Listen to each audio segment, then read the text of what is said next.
Welcome back to the O Show, everything crypto every day. You guys, this is going to be the most impromptu interview I've ever had. I actually have a really good friend of mine, Alon. He is on the show today. He's going to talk to us about his brand new project. And don't hate me because I forgot what it was called, but he's going to explain everything to me. How are you doing today, friend? Doing awesome. I'm so stoked to be hanging out with you again. It's funny. It makes sense that you forget, because with DGH, with what we do for a living, on my end, we incubate projects all the time and we invest in projects all the time. So I'm constantly talking about a different portfolio company every day. So, but this one was fun because I think we were talking about it on Twitter. It's called Midpoint, and yes. yeah, what basically happened is, you see us with our World of Women or Apes or Fame Ladies Squad NFTs on Twitter all the time, and there's a new trend, right, with these NFTs where they're giving the holders the intellectual property rights of their NFT, and so I met this dude on Twitter, Mr. Suit, and I got to know him. We actually doxed him last night on Blockchain Booze. He doxed himself. I didn't, unwillingly. Don't get it twisted. Don't get it twisted, guys. And he was doing this website that allowed you to indicate interest, that you're willing to license your Bored Ape if somebody is interested in licensing it. And so I was talking to him, and over the few months, we actually built and launched this product called Midpoint Market. It's midpoint.market. And if you hold one of those NFTs, you could actually say, I'm interested in licensing it out. And we're going to make the connections and then automate the process of you actually making money by licensing your NFTs art to different parties that are interested. Okay, so I have lots of things that just popped into my mind, like a lot of things. So I've got a couple mutant apes. They're super adorable, but the first thing that popped into my mind is like, oh my God, because the way that I trade NFTs, I make moon bags out of them. I will generally wait till they hit the secondary market because I'm super lazy to go in the Discord and do all the minting and whatever. So I wait till they hit the secondary market. I wait for that dip when I can pick some up, or right when they come out, wait till the secondary market, buy, hold. I will sell enough of them to where I'm able to pull out essentially my profit and be able to hold on to the other NFT or the other NFT. So essentially I own it free and clear. So basically I can do that with my mutant apes. I can do that, have my, sell one of my apes, make sure it pays for everything, and then have the leftover ape as my moon bag, and then go ahead and license that out if there's somebody that wants to participate in that, and then make passive income on that. Yeah, exactly. So the idea is exactly that. You keep it in your wallet. You don't have to people were asking, do we stake it somewhere? Do we send it somewhere? I'm like, no, you should be suspicious of all that kind of shit. Don't do it. You keep it in your wallet. And what Matt and the team are doing, Mr. Suit and the rest of the team are doing, are building the automated smart contracts, the automated legal contracts that are going to have to be created to legally license out some IP that you own, right? So it's really kind of neat in that we're building out this process, but it's exactly that. My daughter is obsessed with her Fame Lady. She owns a Fame Lady that we own a lot of them. We went overboard when it launched. And same with World of Women. My daughter, by the way, is a way better NFT collector in terms of profits than I am. How old is she? She's 7 years old now. She's killing it. She's told me not to mint shit that I was super excited to mint, and I listened to her, and it would have gone to zero. And the stuff she went mint more. She's always been right, straight up. We got to get her on your show, but I'm like you. I don't throw my kids' faces online, but she has a puppet for her NFT, Frankie Fame. And that's her NFT. We got a bunch of them, but she picked her favorite. We have an actual puppet. I'll send this to you afterwards. But he literally, the way that I was using Punk Ape Strong, my ape, and having him move and track me and move his lips. She does that with her Frankie Fame. And that's part of what created this idea. We're like, holy shit, somebody could not just, somebody could turn an NFT so easily into a cartoon, into anything, right? You could do so much with it. We're seeing Gary Vee take advantage of the IP that he owns, But the beauty of these other campaigns is that the holder owns it, right? You own the IP to your mutants. You own the IP to your World of Women. You know, it's so cool that you could do stuff with it. Okay, so I'm going to give a hot take. This might not be the most popular hot take, so don't cancel me.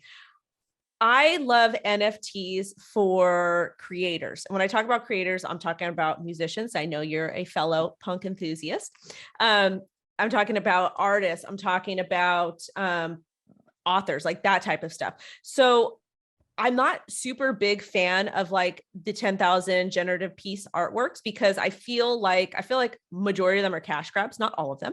But at the same time, I also respect and appreciate them, because I feel like without those, because they're kind of like shit coins to an extent, but I feel like without those, we wouldn't be able to get the message out how powerful NFTs are and like how cool it is. Like with this project that you have, this is kind of revolutionary, because you're able to trade this stuff and then license out the IP rights and earn passive income. So it's essentially like you're obtaining royalties as a collector, like an art collector, but not. Yeah. And you couldn't do that before. Like I've got 2 pieces. You can't see him back there, but he is an artist. Right behind your trophy from YouTube. Yes. Yay. We are the top crypto female YouTuber, I think globally, which is amazing. Heck but yeah. I mean, like those pieces, those are just sitting on my desk. Yeah. Like I'm not monetizing them. I got them from a thrift store, but they're worth like $2,000 each. So with your platform, I can, somehow if the artist wanted to turn those into an NFT, I buy them and I can go ahead and license them out to somebody for whatever reason. And this kind of segues into like capabilities for musicians, because as you know, in the music industry, it's very predatory with the merchandising rights, the licensing rights, there's all these different rights that they have, and people swoop in and they're like, hey, you're a new band, let me give you $100,000 for your licensing rights, or or for that's your a lot too. That's like, let me give you $5,000. Yeah, so let me give you 100,000, like, because with the Ramones, and I always bring this up all the time, with their logos, with their merch rights, they sold those for like $100,000 like in the 80s, and they probably sell $100,000 worth of t-shirts like every week, like globally. Oh, sure. So with a product that you have, that's allowing people to hold on to their stuff but license it out to other people for use. That's where the future is going. And I think that the people, even the collectors, right? The people who are maybe didn't get in it for the right reasons at the beginning, or they just fell in love with this certain particular thing, the good ones, not necessarily the cash grab ones, but they grab it. And now the folks among us who want to be a little more creative can take that, be a little more creative, because, let's be honest, one Bored Ape that's never been used anywhere, or nobody has seen it be animated or moved, is going to be much less enticing than the one that maybe Bored Becky has. She throws all over everything, and she has the Reaper who made the full body version of my guy Punk Ape Strong, made Bored Becky one holding a guitar so she could play it and do stuff like that. That's so dope. That's so cool. Now imagine the future where not just, okay, it starts with characters, but then there's music licensing, there's all sorts of other licensing, but also what happens when there becomes a sort of IMDb for your NFTs? This NFT was featured here, this NFT was featured there, this NFT was featured there. And all of a sudden it's like, well, Wendy's NFT has more name recognition, has been seen in more places. It's more valuable for a brand to license. And essentially the creative collectors amongst us can cultivate those things, right? Like you mentioned, my daughter has Frankie fame. Maybe that's, has a certain attitude and a certain thing. And maybe one brand wouldn't like it because, she swears. I don't know. My daughter doesn't swear. I'm just throwing something out there. Like my 5-year-old does, so cool. And I'm not. I'm sorry. Go ahead. It's we're raising them in weird environments, right? Like you yell the word shitcoin like 17 times a day. They're gonna pick shit up. And that's the thing is that's the thing is like 2019, 2020, like. I was even 2018, like I was really into trading shitcoins. So I'm like, oh, like my shitcoin this. And as a mom, I forget. And then my daughter, she's like, Mom, what is a shitcoin? And I'm just like, oh, man, but they're kids. My daughter laughs at me and goes like, that's not very professional. She'll say that to me. And it's really funny. But I think it was the first Punk Ape Strong video. I made like this video of my ape playing guitar and doing like he purposely sucks because I suck at playing guitar. I'm sure you're probably really good. All guitarists, let me tell you, all punk guitarists say I suck at guitar. I was never a punk guitarist. I was the singer in the band when I was, 16. So I never actually knew how to play the instruments. So, but what I was saying is I made this crappy intro video for Blockchain and Booze, and I dropped a couple F-bombs in it. And my daughter's like, I'm going to edit this video. I'm going to produce it. And she bleeped out my bad words. And then she put like produced by rainbowunicorn.eth on the bottom of the video. And it was so good. So I kept it bleeped. But yeah, see, my kids are parenting me now. Isn't that nice? Then you could like go back to punk rock gigs. I'm just kidding. But kind of in closing of this conversation, like, where do you see NFTs in, I guess, the next 5 years? Actually, I don't want to say 5 years, because 5 years in crypto is a long time. And actually, I'm going to change that question. My question to you is, do you think that this crypto bull market has been extended because of DeFi and because of NFTs, because we can actually use them now? Back in 2017, the idea of decentralized finance and layer 2 solutions and NFTs was introduced. We saw CryptoKitties, but they weren't really fully functional, and they're still hard to access, to where like I can get by in crypto, but it was still hard for me to figure this stuff out. But now it's so much easier and so many other people can do it. But do you think that this run is extended because of all of the actual products that actually work? I think like it not just extended this run, but it's extending and growing our industry, right? Yes. So I was doing the numbers because of the 2 years of blockchain and booze and being on lockdown and shit like that. In the last 2 years, the market has basically grown by like $2 trillion. The number of participants, the number of individual people talking about crypto on the internet, I was looking at the Lunar Crush numbers, like 35x what it was pre-COVID. So if you think about, like, we're going to go back to LA Blockchain Summit and real life events and shit. We're going like, we have 5,000 people pre-COVID. There's 33x more people in this industry. Like, are we going to have 100,000 person event in downtown LA? Like, I don't know. And Wendy gets a keynote. Wendy will lead many conversations there for sure. We were just talking about creating like a whole, we booked double the space already, and we were like, we're gonna make like an NFT stage. We're gonna make we thought about getting a big, like the giant room that like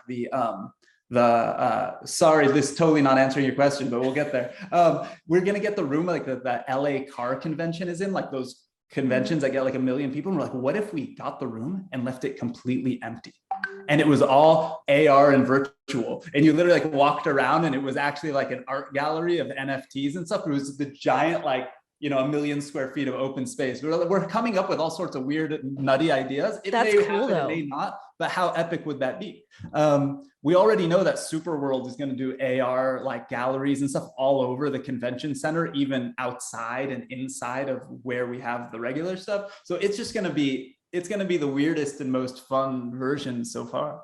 But where is the industry going? To actually answer your question, I think it's kind of going where the internet and games were. Like when we first, we're like the same age. I'm old, so I don't know how old you are. I think I'm a couple years older than you, but we're around that same age, that if you were into computers when I was like at the very, very beginning into computer games, you had to know how to like run a command even to play a game. Right. You had to know like I was accessing bulletin board systems, BBSs, where you actually would connect your modem to somebody's house. And if you were lucky, that person would have 2 phone lines so that 3 people could be online at the same time, the person whose house it is, and then the 2 people connected. And then it went to the early days of the internet, and then there was AOL and all these things. But every step of the way, it got easier and easier for people to use. 2-3 years ago, when we were first talking about NFTs, only the nerds amongst us who knew how to engage could engage. And now there's things like Top Shots and different things like that, where people are just connecting their credit card, not even using a crypto wallet. And it's going to get easier and easier. So I think it's going to exponentially grow. And I think that it's just going to go in a million directions, right? It's going to transform music rights, intellectual property, and all of the things, whatever you're into, you're going to find your space in this industry. And that's, I think, the most exciting part. And I want to just kind of close this out and say, it is so much easier to trade NFTs than it is to trade like crypto. Because I go back and forth between the two. And one of the cool things about trading NFTs it's like very eBay-esque to me, because that's how I paid for community college, and to go to fund community colleges. I sold vintage designer goods, or like used nice things on eBay to pay for community college. And keep in mind, it was only made like $10,000 over like 4 years doing it, but that was a lot of money for somebody. It was a lot of money for us growing up, right? Like I worked a job delivering auto parts at my dad's shop, and that's how I paid for school. And I actually quit going to school full time so I could get a job at MySpace back in the day. And oh my God, you worked at MySpace? I didn't know that. Yes, in those early days. I worked for the first internet karaoke company, and it was acquired by MySpace. It was craziest shit ever. And right, like I literally, to pay for school, I was delivering auto parts. I got a job later on. I got a job. I looked at it the other day because I want to know how much money to me was so much money back then. I got a job making $9 an hour as a teller at a bank, and I was like fucking stoked, because that was like the best job I ever got in my life till that point. And so that's how, you know, we all started that way. You'd have to hustle and sell things and do things, and to get by and pay for everything. And this is kind of an extension of that, right? Like it really is like those early days of eBay. So much fun. Well, thank you so much for coming on. I'm going to go ahead and link the project down below so people can kind of check it out. Again, thank you. And I'm so excited to participate in LA Blockchain Week whenever it does happen. It's happening October of this year. So you'll be updated. Wendy will for sure be giving a keynote, speaking, and doing all sorts of stuff. We're gonna have some fun. You know, we do the whole media floor. You're gonna have all the space you want. I'm gonna have my microphone. And you're one of the OGs of LA Blockchain Summit. I am. It's called CIS. You were there from the beginning, and you were hosting awesome events, and so we're gonna do so much fun stuff. Thank you so much for coming on. Again, you guys, make sure to follow my dear friend on Twitter. I will have him linked below. He posts a lot of NFT alpha, does a lot of cool stuff. He's a good contact to have. You always want to have amazing people in your network, and we will catch you guys later. Thanks.